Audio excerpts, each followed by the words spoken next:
in a short span of 12 months, CleanTech has gone from a no name in the fluorspar space to become a dominant, if not one of the largest fluorspar holding in the United States. Fluorspar price right now trades around $600 a ton CIF delivered to the United States. And the price has gone from less than $100 a ton in the early 2000s. The price has gone up more than 5 times. We could be potentially making shipments to US domestic customers in sometime 2027 if we're able to find a toll mill opportunity, or into 2028 when our own plant becomes operational.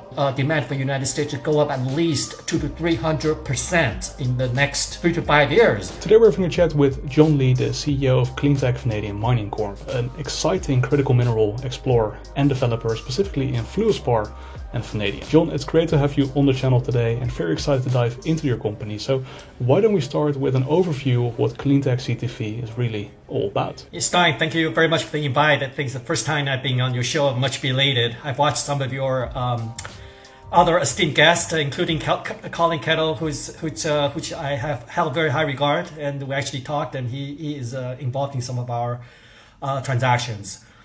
CleanTech Vanadium is a company that's been around for about a decade, but when IPO'd through a spin-out a couple of years ago. It is a highly specialized critical minerals company focusing on for projects in the United States.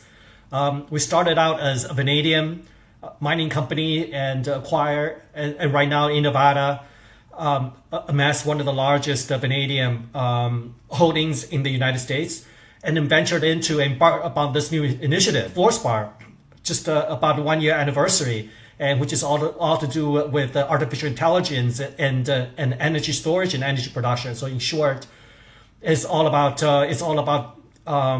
bringing on this new AI renaissance and provide the necessary power to fill this new boom. Yeah, and I would love to continue on that train of thought. What is fluorspar really, and what is it used for? Right, fluorspar is one of the critical minerals as classified by the U.S. Geological Survey.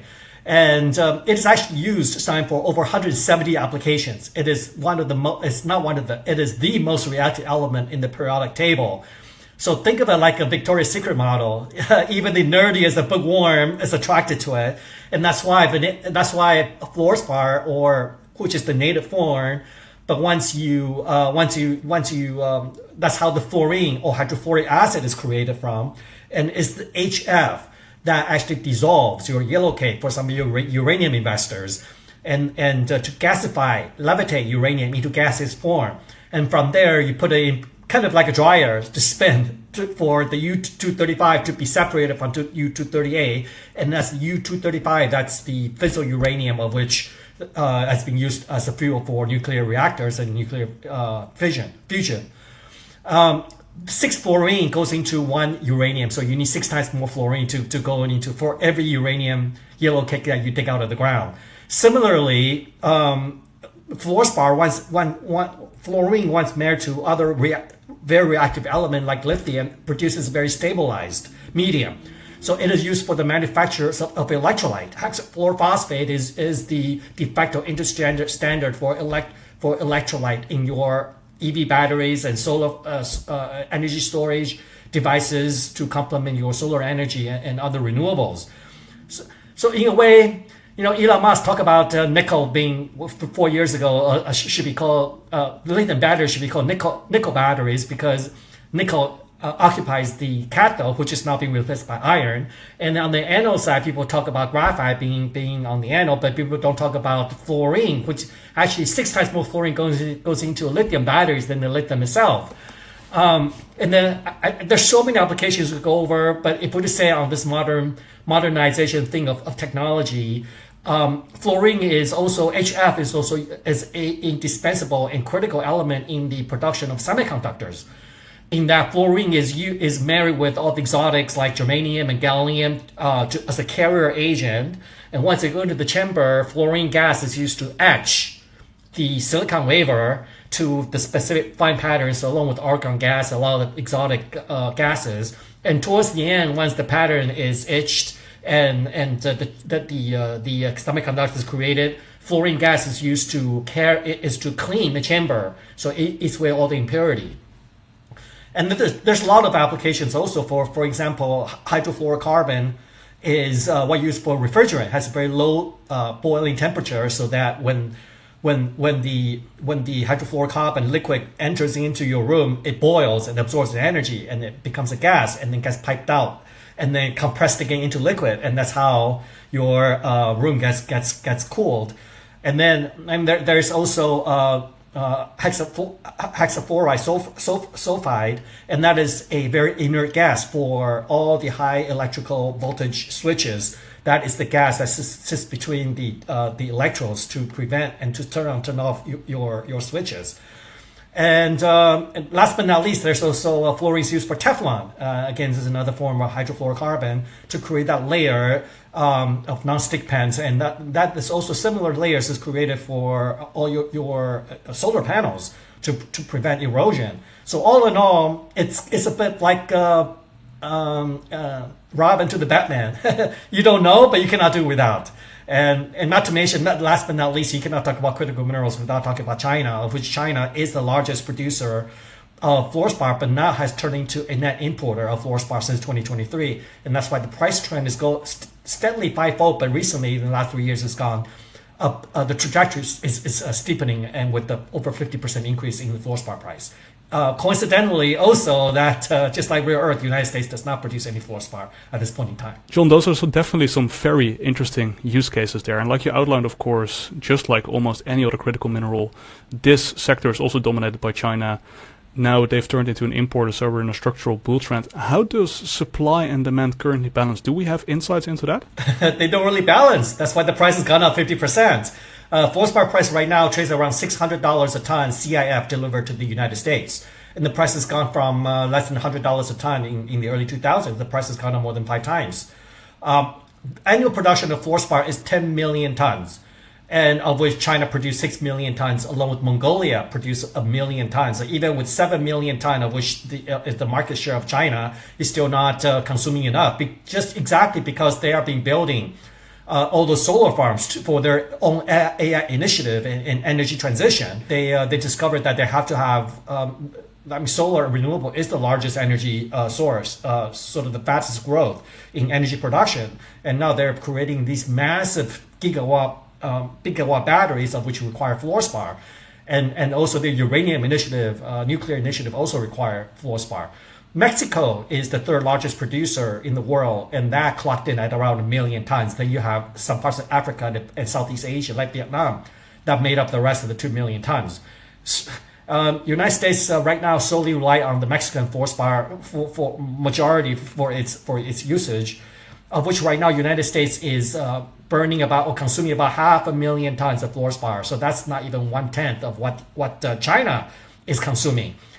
For this current administration's initiative or dream of becoming energy independent, creating its own steel, aluminum plants, of which you also need fluorspar as the fluxing agent to eat away the impurities and create the layer to prevent oxidation. So think about it. You need steel plants, aluminum plants, big battery farms. You want to create your own batteries for your EV vehicles, and you want to build transmission lines to transmit those power. And you want to have a second nuclear renaissance, and you need weaponry, and then you need pharmaceuticals. All of that all together, it's not inconceivable to see that the demand for the United States to go up at least 200 to 300% in the next 3 to 5 years, and that is only 1/3 of one-third of what China is consuming today. And I would even say the fluorspar fundamental is even more bullish than rare earth, in that China has over 60 years of rare earth reserves, but China has less than 10 years of fluorspar. And that's why if you were to Google China and fluorspar, you'll see China is making a lot of headlines in Africa, try to secure additional resources, because in a way they're competing with the United States and the rest of the world, like the Asian countries, and also Europeans, to secure their fluorspar supply in order to continue a number of highly critical mission applications. Excellent. And that, of course, brings us to your project now, which is potentially located in a very interesting commodity. You outlined earlier that there's no current producers in America, I believe, or even North America. I'm not entirely sure. However, it does seem like there were some past producers which you might have in your district here. CleanTech is one of, I would think one or two companies with exposure to fluorspar mining in the United States. So we're one of the, I mean, there's only two choices in our view, and our peers has been talking about commissioning to production, but hasn't yet in parts of Western United States. I know that much of your audience is into gold. I had a sort of a quick preview. The way you think about it is the Battle Mountain to gold is like Kentucky, Illinois Fluorspar District for fluorspar. 90% of the U.S. fluorspar production came from this district, of which it measures around 600 square miles. So it's a big area. I mean, you can see the scale there. You know, that's a five mile bar. So if you extrapolate that, the area is around 25 miles by 25 miles. This is where all the fluorspar came from up till the Second World War into the late 70s. And mainly fluorspar at the time used for a lot of chemical applications and also for weaponry in steel and aluminum production. The production stopped in this district in the late 70s when China started flooding the market with the cheap fluorspar, and the U.S. sold its strategic stockpile in early 2000 because they think all commodities are barbaric relic. The tide has definitely turned in that the United States just tendered a $200 million fluorspar deal to restock the national strategic stockpile. And there is no inventory of fluorspar that we know to speak of. So it has reached a critical stage and it's being recognized by all the major fluorspar consumers and as well as U.S. government. And what you look at here with all the names are a collection of projects that's under CleanTech's control. So in a short span of 12 months, CleanTech has come from a no name in the fluorspar space to become a dominant, if not one of the largest fluorspar holding in the United States, both in terms of size, which is 17,000 acres, equivalent to the size of Manhattan, and also in terms of resource potential, in that over 740 drill holes had occurred on our property over 150 years. And that there is a documented historical resource in the millions of tons and maybe exceeding 10 million tons. Keep in mind, however, these are all based on historical reports. They're not 43101 or modern standards. And our job, and should not be relied on in terms of economics, but one of our job is to, over time, through time, to validate these resources.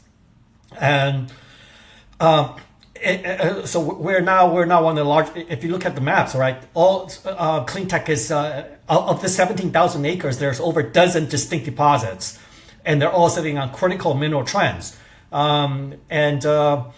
It's a very exciting story, and there's a lot of work to do as we're sifting through terabytes of data that dated back to 150 years ago. So how should we think about how this district formed from a geological perspective? Is it along these fault lines that are running parallel, which is why we're seeing these pink lines all over your area? Well, you're asking a little bit over my payload. I'm not a qualified geologist. However, fluorspar is not like a copper, right? You can just like walk on the side of the road and make a copper discovery. And that's why you see that fluorspar is concentrating on very specific parts of the region in China, in northern part of China, in Mongolia, and in Mexico, and in parts of Africa. And also this very specific district in Illinois, Kentucky. I don't have answers to your specific questions other than that there is a lot of fluorspar.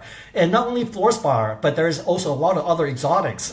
We've seen documentation of germanium, gallium, and also the existence of thorium, which is the sister of uranium.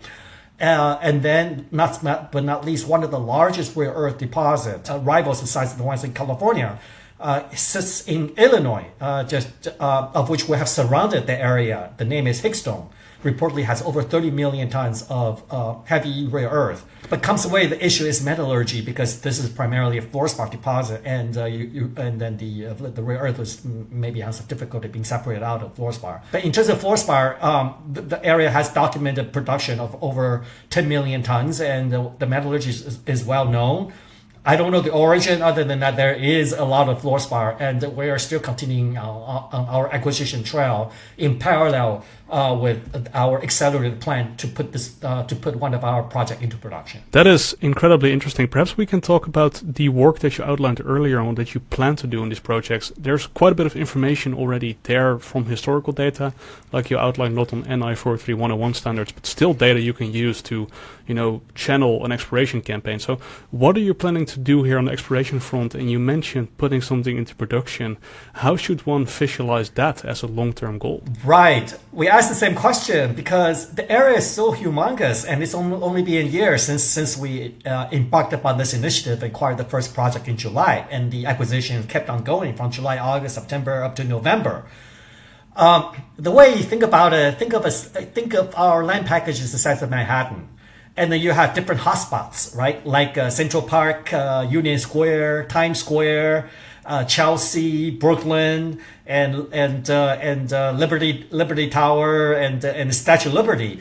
So this is a good analogy to what we have, because every one of this district has their own very unique characteristics, but they have all of these areas could turn into a world-class fluorspar mining operation. That would be enough to supply a decades loan of the need of the United States. And I'm very confident this is a generational district that once well developed can supply the fluorspar needs of the United States for generations to come. So the question is, and that's why we've been doing quite a bit of homework in the last 6 months, Stein, because we don't want to make the mistake of going on this. Some of your companies have been drilling, right, for 10, 20 years and still haven't get an ounce out of the ground. That is not, let me be clear, our objective. And our objective and the mandate is very clear. There's no gaslighting. There's no grand gesturing or grandiose storytelling. It is all about getting this stuff out of the ground as soon as possible. The reason being is, as I mentioned, a ton of fluorspar is priced at $600, and that is 97% calcium fluoride. The calcium fluoride coming out of the ground, you see, for example, the first one, Campbell Crosser, average is 37% CaF2. And some of the higher grade, this is average, some of the higher grade areas is in excess of 50%. So that means the stuff coming out of the ground is already exceeding $300 a ton, rivaling some of the open pit gold project in Nevada. They're gagging over $1 billion market cap of 0.5 grams, around $80 a ton of stuff coming out of the ground. So there's no beating around the bush. We're trying to get this stuff out of the ground as soon as possible. Put a mine into production is not an easy fare. There's all the different elements into it, the mine plan, the processing, the transportation, logistics, community relations. So we have spent a lot of time doing homework and very rigorous evaluation of all of our land holdings and project and district. And now we've come to a conclusion of picking the right project of these portfolio of deposits into production, of which we're going to make a news release very shortly. We have assembled a world-class team, the guys that specialize in mining production, in the name of Jason Reed, who's a very good friend of mine, and he's put mines into production in Nevada and Mexico and generated over $1 billion in dividend. And we also signed on some of the very specialized people in Kentucky to put the mine into production in terms of permitting. And Kentucky is one of the, I would say, even more mining friendly than Nevada. We met with the Kentucky permitting people. They say, what, we're ready to drill, and how do I get a permit? And they were dumbfounded. They're like, well, if your project is on private land, which it is not part of the Bureau of Land and Management in the United States. And why would you need my permission to dig a hole? I said, yeah, you're right. So it reminds me of Nevada. That's 100 years ago. Before the federal government gets involved. So we are ecstatic. We are thrilled to be operating in Kentucky. And the local communities are also very supportive. The state of Kentucky is very supportive and understood the initiative of critical minerals. And they have extended histories of historic zinc production and fluorspar production and some of the coal production as well. So overall, the game plan is start a drill program within the next 60 days and just drill enough to know where we need to get the stuff out of the ground. So it's not an extended campaign to prove up millions of tons of fluorspar. And then also start our permitting process in going in parallel in the mine permitting and in the processing plant permitting. The mine permitting, we can potentially receive the go-ahead before the end of this year, interestingly enough, and of which we could start digging stuff out of the ground and then just to show the proof of concept, and then wait for the processing plant to complete the construction journey, which would be sometime in 2028, or possibly toll mill, right, through some of the known zinc processing mills, or repurposing some of the retired plants as well. So we could be potentially making shipments to U.S. domestic customers in sometime 2027 if we're able to find a toll mill opportunity, or into 2028 when our own plant becomes operational. That's a very quick timeline from discovery to production potentially. So yes. On the processing side, what type of plant would you be looking for? I guess if you can use a zinc mine or even a retired other type of mine, the processing plant flow sheet is very simple and straightforward. Right, Stein, I just want to preface that I have over 25 years of experience in the mining industry. I started from the dot-com industry and 10 years as an investor, and then the latter 15 years is running a mining company. And so I financed over $200 million, raised over $200 million for my babies. And we've also spent 10 years permitting a project in Nevada for our vanadium project with the Bureau of Land Management on federal land. And we spent over $20 million in permitting. So we know when we say that we can put a mine in production in 12 months, we actually speak from somewhat qualified opinion and not just like a number on a handkerchief. And we were quite confident of achieving the objective. And that's what we do. A lot of homework. We just had a trip. We just made a trip in March in Kentucky. Now, in terms of metallurgy, we have also enlisted some of the fluorspar experts that are very familiar with the metallurgy. The way you float fluorspar is kind of like how you float a sulfide for gold or for silver. So in that, you grind the fluorspar to a certain size, and then from there, you crush it, you grind it, and then you do a conventional flotation, of which you then upgrade the fluorspar concentrate from, say, right now, say 40% to up to 97%.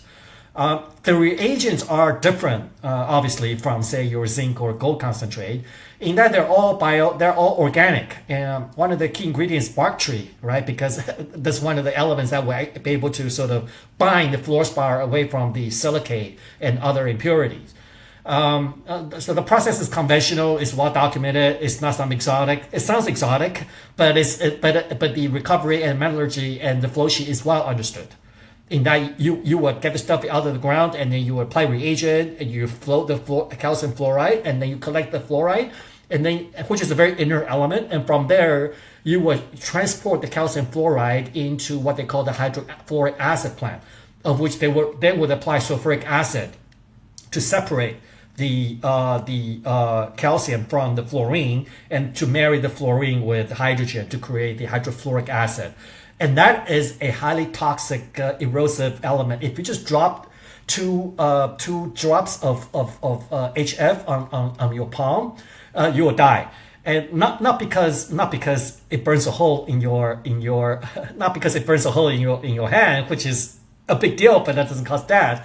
Because all the calcium gets of your body, all the mineral in your body, instantly all gravitated, right, and gets stick to that 2 drops of HF, of which is high cardiac arrest, and that's why the HF then is very close to your uranium plants, semiconductor manufacturing, because you gotta minimize the travel distance of the HF to the end applications. Wow, that's for sure a very reactive chemical. That's incredibly interesting. So when we think of this land package that you now already have acquired and that you're already or will continue to acquire over the next little while, if you were to strategically place a processing plant, could you potentially treat multiple mines within, a trucking distance? Yeah, that is something we also talk about and think about. In the end, Stein, we just say, let's stop the analysis paralysis. Let's just get a plant situated next to the mine, and we're starting at a very modest 500 tons per day, which your audience would know would not cost hundreds of millions of dollars. There's good infrastructure. You can see the Ohio River, of which you can actually barge the calcium fluoride product through the Mississippi River down to Houston, and that's where all the major chemical factories and HF plants are. 500 ton per day plant. Potentially we don't even have to get this permitted through the Kentucky Mines and Reclamation Enforcement, because they treat the processing plant like a factory, and that is outside of the jurisdiction of the mine per se, because you're not really doing the physical act of mining.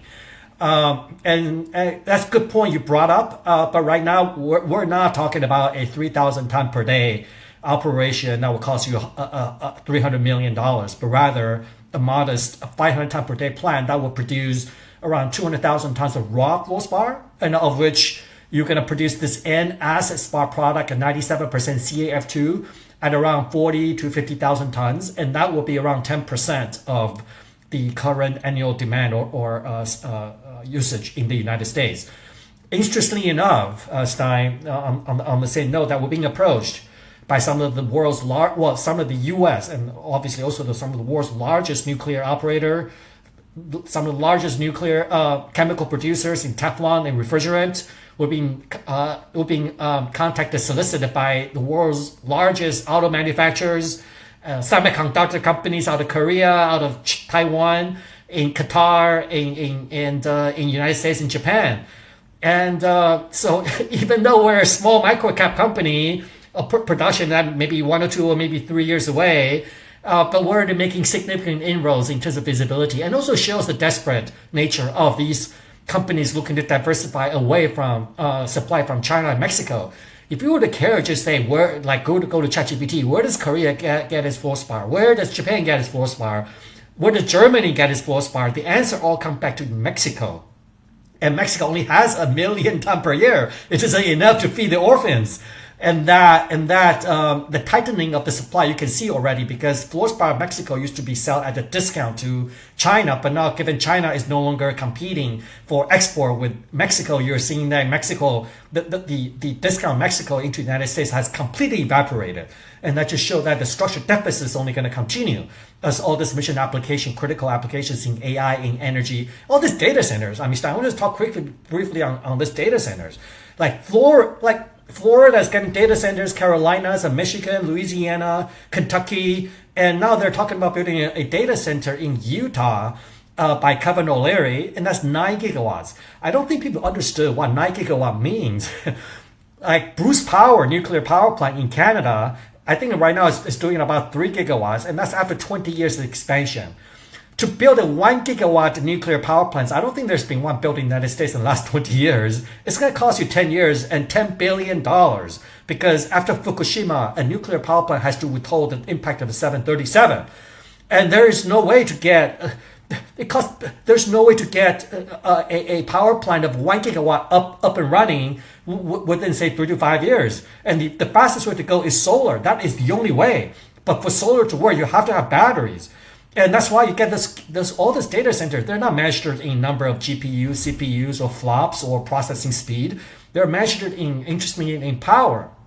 And if I could spend a minute just talk about this big freight train coming collision of fluorspar. And the reason I say that is this: NVIDIA. Remember, like 6 years ago, Apple, right? It clipped $1 trillion mark. Valuations. Oh my God! I never seen $1 trillion company before. But NVIDIA now is $3 trillion. But the writing has been on the wall on this AI revolution for more than 2 years. I mean, NVIDIA went from less than $1 trillion, right? It's going on rampage for last 3 years. And all of a sudden you see Micron that went from obscurity to now almost $1 trillion, went up more than 20 times in the last 12 months. So it just shows you how nearsighted sometimes the short-term thinking about investor. I mean, surely if you believe the NVIDIA story, once the data center got built, you have to put memory in there, right? So surely you should have bought Micron, or Micron should have gone up along with NVIDIA years ago. But yeah, Micron's about to go, guess what? Okay, you have the chips, you have the stacks, you have the computers, you put the memory in there, and what's going to do next? You're going to turn on the switch, and they were going to realize there's no power. And now if you go to YouTube, there's a lot of complaint about AI because the ordinary communities have no power left. These tens of gigawatts, they're astounding type of numbers for people that are in the utility industry, and that you're going to need, and collectively, $700 billion is going to go into the data centers from Meta and Amazon and Oracle and Microsoft and Grok. Each one is $100 billion, and you're going to see fluorspar go into prices that are not even imaginable, Stein, because it is all about energy. So if you're bullish in uranium went from 20 or 10 when I started, and now it's trading 100. You have to be bullish at fluorspar, and that's why I say fluorspar right now, price at 600, can easily triple in the next 3 years. And in terms of prices per pound, I mean 600 per ton, fluorspar is at around 20-30 cents a pound. So there's still a lot of room to go, and it's one of the elements that's price inelastic because it's mission critical. So even if fluorspar prices will triple to $1 a pound at $2,000, $3,000 a ton, it's still will be irreplaceable in all those applications. Yeah, it's a great point on the upside, and of course it's not unprecedented in the critical mineral space. We've seen antimony and tungsten do significantly more than that, so it doesn't sound crazy. Now, while the upside picture is very clear if you're a fluorspar producer and the price goes up 3 times, what about downside protection? Because when I look at your grades, they look very high. Is that truly the case compared to your peers in the global sphere? Yeah, let's talk about peer comparison. There's not a whole lot of known fluorspar discoveries and deposits. Most of them are in China, in Mongolia, some in Vietnam, and some in Africa. And the grades, the recovery, the ability to upgrade the fluorspar to acid fluorspar, 97%, is highly correlated to the raw grades out of the ground. So the typical underground fluorspar mines range from 20% to 50%. And when you see a fluorspar deposit that goes below 20%, then you could have some issue in terms of recovery and metallurgy. So the projects under 20%, you can maybe refine up to recover up to 70 or 60% through flotation. And now that fluorspar then will go into a fluxing agent rather than for these high-tech application. So you just chuck this fluorspar right into your aluminum and your steel smelters, and it's still going to be able to eat away all the impurities for the purpose of as a fluxing agent.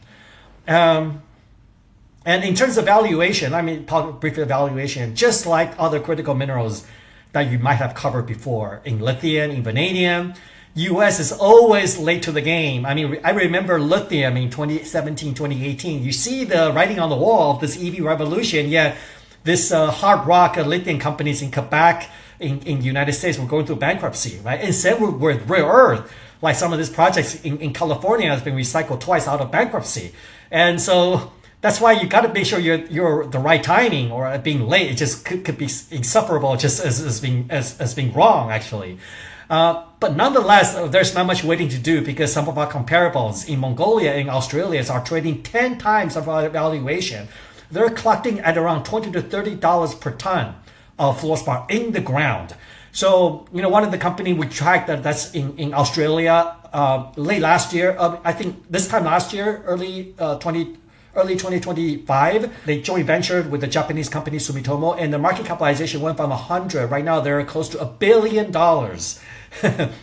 Similar deposits, similar nature, but they require billions in infrastructure because they're nowhere in Australia. And similar projects in Mongolia, of which we have some presence in Mongolia for my sister company. And I could not find a fluorspar project for less than $20 million. And that's like a million tons, not even a million tons of resources. All because China and Mongolia, right? They're so close. You can go hop on a flight from Beijing in 2 hours. You land in Ulaanbaatar. And I was told that the Mongolians tell me that they've never seen the ferocious appetite from the Chinese, like for any other critical minerals. Like they will literally land in Ulaanbaatar, go on a site visit, and write like $1 million check within the same week to get some exploration claims of which they can drill. Like Chinese. So, I've been doing business with the Chinese for more than 2 decades. I'm from Taiwan. Sometimes they would drag and they would say face and they would say I'm interested and whatnot. And so that's a lot of frustration in dealing with Chinese investor occasionally. But for the stuff they really want, they're not going to have second guess about it, and they're going after fluorspar big time. And right now for CleanTech, our valuation is trading at $2 a ton of fluorspar in the ground based on historical resource. So if you believe we can eventually turn this historical resource at around 10 million tons into measured indicated, even just 20 or even just 10% of that, our valuation compared to our peers in Australia and Mongolia should be at 10 times, if not more than that. So I came out a number of programs when we started the initiative almost this time last year in July. And back then CleanTech was trading at 3 cents. And I said, this is a no-brainer, 10-bagger, no-brainer. And I don't say that ever in all of my appearances for past projects for other companies that I like. But the stock went from 3 cents to 50 cents. And now the stock is selling at 20 cents. And people say, well, it's already gone to a 5-bagger right from the start. But what is upside? Well, the upside is from 20 million, which we sit right now, to $1 billion. And as you mentioned, these antimonies and rare earth and lithium, if we just have a modest operation going, that's why we devised this 500 ton per day operation. and they're trading at $1 billion, $5 billion. It's not entirely inconceivable at all whatsoever. In fact, I would say the current price is an anomaly. There's the trajectory has a lot more upside to come from here. And John, perhaps we can more clearly write down what the pathway would be from between here and then. What are your plans for the next few months, and how does that pathway from here to potentially being in production by 2027 or 2028 look like? Yeah, we have a small company, but we have a terrific team of advisors, and all of our team are highly specialized and qualified, and they're good at what they do in permitting, in operation, in financing, and in operation. So there are two. As I mentioned to you, the mandate is to start production by this time of next year to get fluorspar out of the ground, and then in parallel, getting the permit for a processing plant of 500 tons per day. But the construction of the plant may obviously take longer, about 18 months, if we get the permit within the next 12 months. So the way I look at it is we have two separate track of team that's going right now working. One is continue our mergers and acquisitions. Well, not mergers, but continue to acquisition. The lowest hanging fruits already been gotten, but we're looking at such terrific assets that it will do the world injustice if we don't, or to our shareholders injustice if we don't continue this acquisition trail, of which we can acquire something for $1 million and turn that value into tens of millions of dollars, literally, as we have done and demonstrated in the last 12 months. So that acquisition activity is continuing. We continue to evaluate great world-class assets. And at the same time, we have a separate team that's doing the permitting and then putting the mine into production.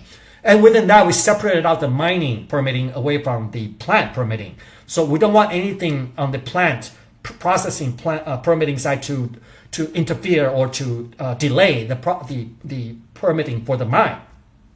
And based on our extended conversation with permitting experts in Kentucky, talking to Kentucky permitting agencies, and talking to the locals, and looking at all the historic documents, some of them already has a mine plan in place that they have devised 50 years ago, right before the activity was shut down due to the flooding of the Chinese fluorspar exports, that we were confident of getting the necessary requisite authorizations and permits to begin digging this time next year. So the key here is, and that's why we came on your program, is now we have done our homework. We're going to tell the world of a very clear roadmap and schedule and milestones to put the mine into production. So the various different baseline activities, permitting, mine plan, and all of that is going to come to fruition in the next 12 months, I would say. It does sound like an incredibly exciting roadmap. So how do the finances of this look like? How are your finances currently looking like, and what are your expected capital outlays on the short term? And do you have enough to cover that? Yeah, it's going to be in the tens of millions of dollars to get the mine into production. It's not in the hundreds of millions of dollars. We have I've raised over $200 million for mining companies before, and we have people that knows how to mine projects, digging stuff out of the ground. The company has currently about $1 million cash in treasury. Certainly is not enough. So the plan is, to be honest, and you've talked to many junior company, is continue this path, right? It's a little cliche, but to de-risk the market. Our market cap went to almost 100 million, not even like 6 months ago. So the important message I want to convey to your audience is this is not a sort of a gaslighting story of painting the big pictures of the things that we could do, but rather things that we are going to do. So we're not going to we're going to conserve as much as we possible to do the absolute necessary to do for the drilling to get 100,000 tons of materials proven. And we're going to do all that we needed to get the permitting work completed and submitted. And we have a lot of in-house experts, so we don't have to rely on say the sort of the auditor in the technical industry to put this stamp of approval, because it's very, very expensive every step along the way.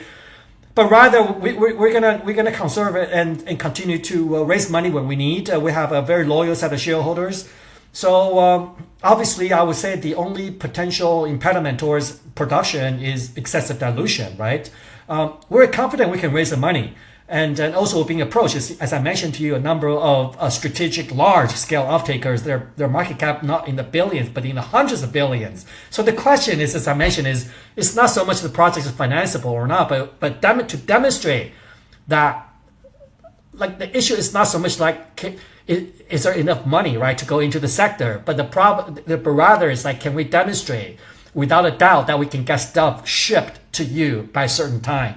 And if so, I don't believe that there's questions about whether the mine can be financed. I mean, case in point, the U.S. Exim Bank, U.S. Department of Commerce and Department of Defense has over $30 billion available for critical minerals company. And they've invested hundreds of millions in equity and putting in billions of dollars in debt package to finance critical mineral development in the United States.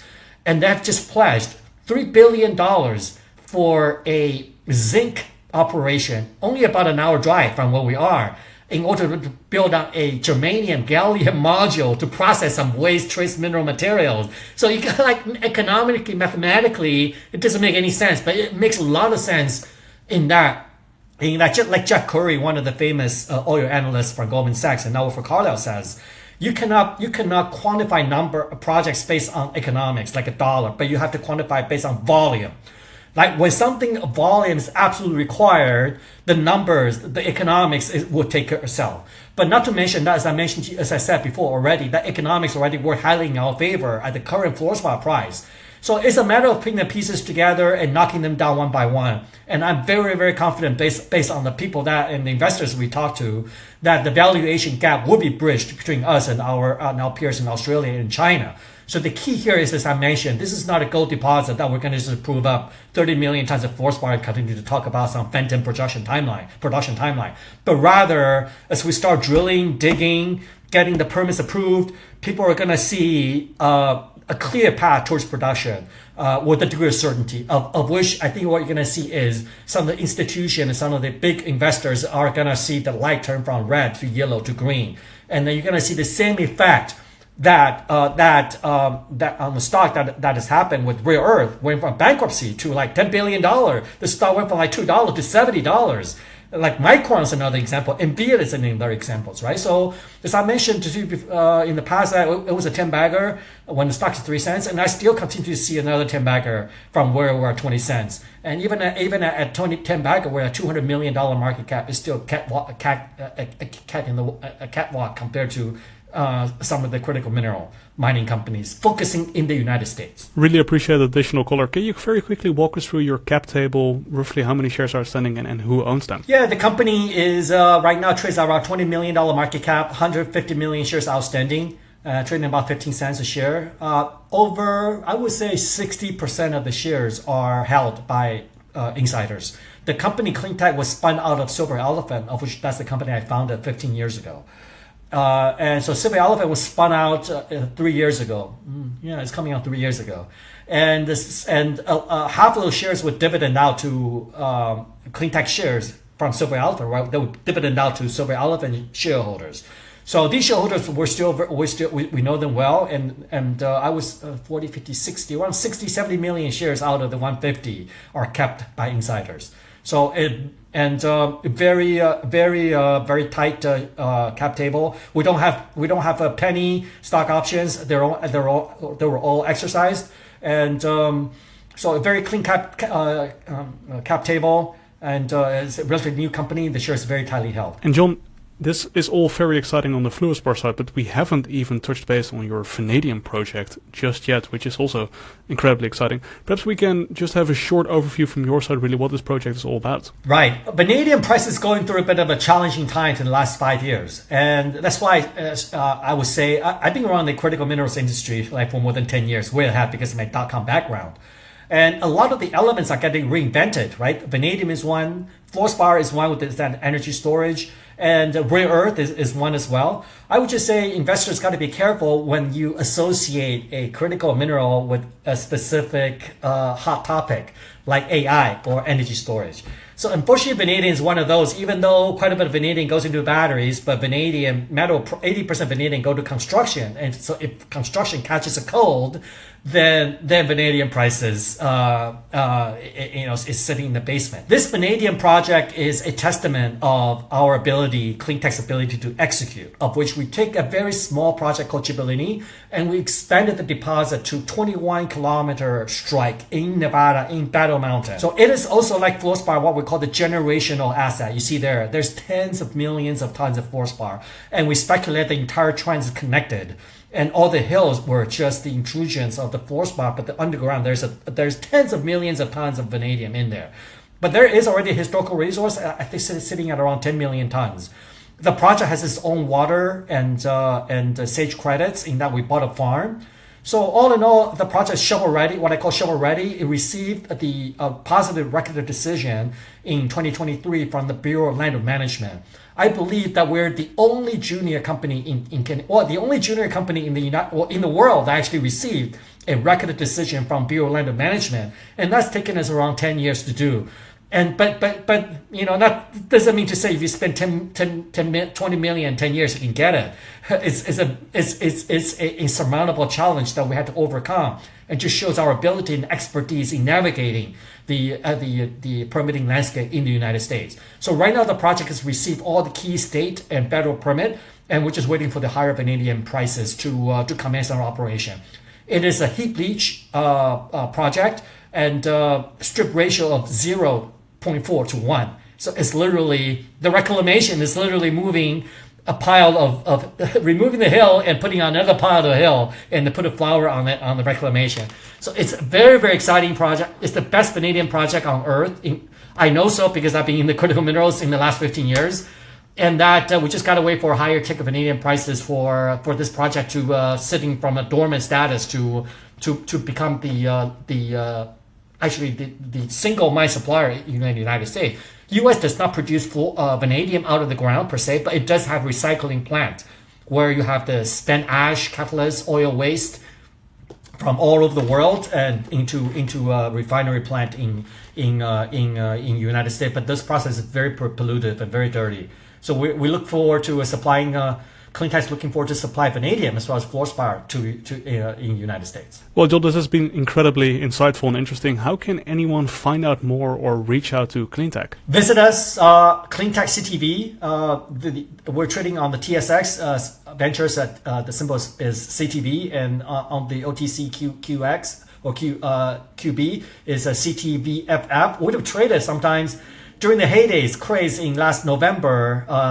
When rare earth and everything was going crazy, the Department of War making announcements, we traded like 30 million shares in a month, like literally 50% of our float on 40% of our float every month. So I see this as an incredible opportunity at these basement levels. Even the liquidity, you can still get liquidity, 500,000 shares quite easily to accumulate the shares, because as I mentioned to you, half the shares are stashed away by insiders. There's not a lot more to go around. And as we start telegraphing our plan, I think a lot of people will be very pleasantly surprised that we come from very obscure junior to setting out this very ambitious but achievable, tangible results to getting this stuff out of the ground and beginning our shipment to our future customers 2027 or by the latest 2028. Well, certainly looking forward to the catalyst. John, thank you so much for your time today. Really appreciate it. And I look forward to be back at your show to update progress in the months and years to come. We're going to be around. Excellent. Excellent. Appreciate it, John.